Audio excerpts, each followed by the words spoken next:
Hi. You can send cold emails until you are blue in the face, but if they don't convert, they're kind of pointless. When I say convert, I mean that you want your cold emails to turn leads into clients. That's our goal, and in order for that to happen, your leads have to open your email, read it, and then respond. It's easier said than done. So let's jump right in and talk about how you can improve the conversion rate for your cold emails fast. Step number one, you want to start with the subject line. This is where it all begins. Now, the numbers vary depending on what source you're reading, but estimates say that anywhere from 30 to 50% of your recipients will decide whether or not they want to open your email based on the subject line alone. In other words, if you mess this part up, your conversion rate is going to take a huge hit. As a related side note, go check out your email open rates. Are they very low? If so, it's probably a problem with your subject line. Now, when it comes to creating the subject line, I strongly encourage that you put yourself in the lead's shoes and imagine what the experience is going to be like for them. Imagine that you sit down at your computer and you check your email and you have a message from a total stranger, that stranger being you. And the subject line is something like, "I want to 10x your revenue." People aren't stupid. Well, that's not true, some of them are. But if your leads get an email from someone they don't know with a subject line like that, they're just going to trash it. Or worse, they're going to mark you as spam. And on that note, I have a video all about how to avoid going to spam, so I'll drop that link in the description below.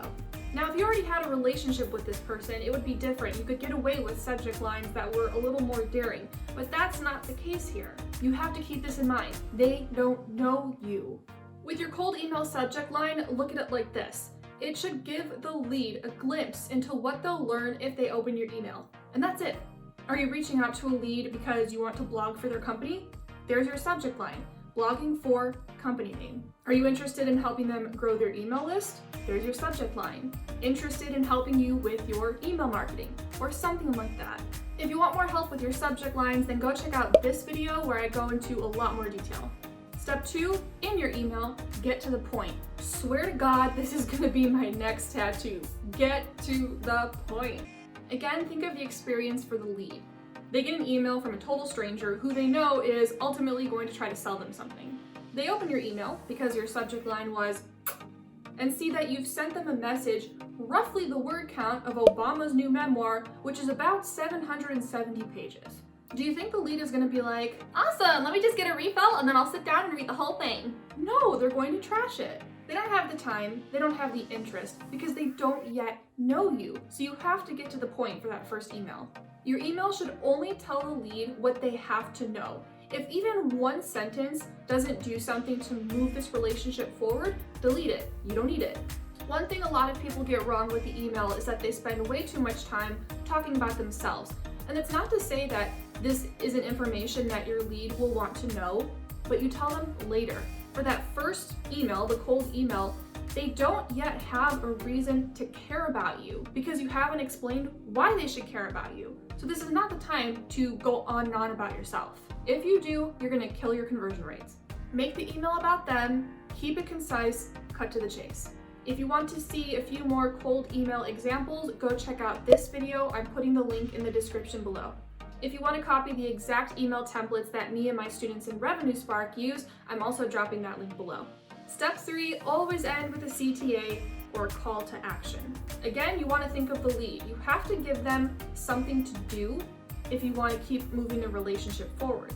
If you end with something generic like "thanks" or "hope to hear from you soon," it might sound nice, but it's not going to do anything to keep this connection growing. It's not going to convert. You have to give them a little more of a push. A gentle push, but a push nonetheless, and that's where your CTA comes in. 9 times out of 10, my CTA and what my students do, the CTA is asking them to get on a call.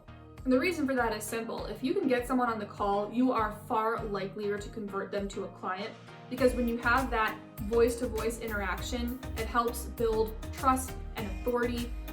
Without the phone call, you're kind of just a stranger behind a computer. But when you get on a call with them and they can hear you and have a real conversation with you, it gives them and you a much better opportunity to become more familiar.